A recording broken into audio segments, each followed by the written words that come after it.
Hey YouTube, I wanted to make a video about this. I posted it on a HVAC forum and it pretty much got taken down, and I'm not sure why, but oh well. I'm just going to post it to YouTube and see what happens to it. So the long of the short is I generally have to use CO2 cartridges in order to blow out pancake evaps, and when I do so I have to stick my hand way up in there to get to the access to the drain, and I usually get showered in rusty water. Well, after some considerations and a couple other adventures, I decided that maybe a paintball marker would work. Since the fact that they run off CO2 tanks, you can get them recharged and you get more shots per use.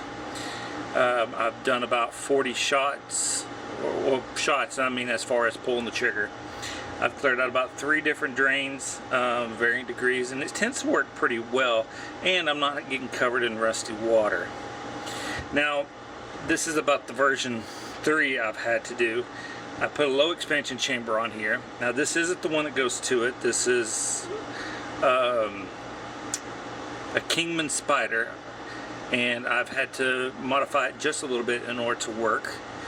I've also, at the end of the barrel, had to make I cut the barrel just a little bit and made an adapter for it, and then ran hose, as you can see, so that way I can get down into the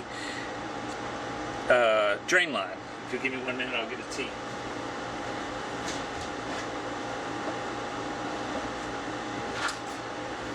And then here, this is our tea. We use 3/4 teas, and this is the way the drain line is set up. So that way I can go in, I can reach in and basically feed this down in and blow straight towards the drain instead of having all the water and air go back this way.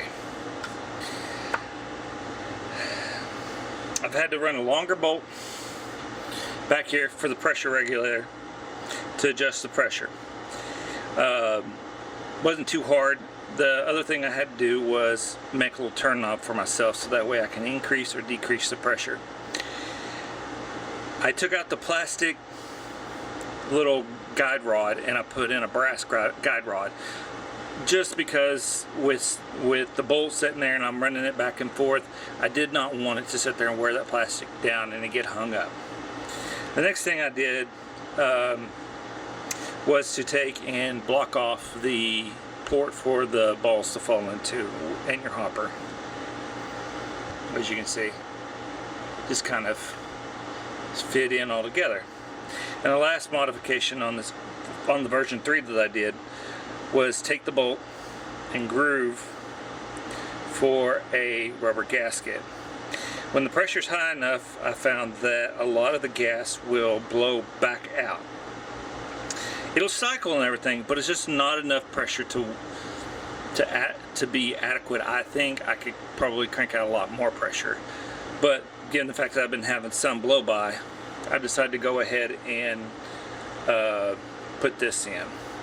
Now, as far as running your lubricants and stuff like that, I'm going to try to use the 3-in-1 silicone. I mean, I'm sure I'm going to get a lot of people hating on me for it, but it's just, you're going to have to run this system a little bit wet for what I'm using it for. Alright, thanks. Have a great day, and any questions, let me know.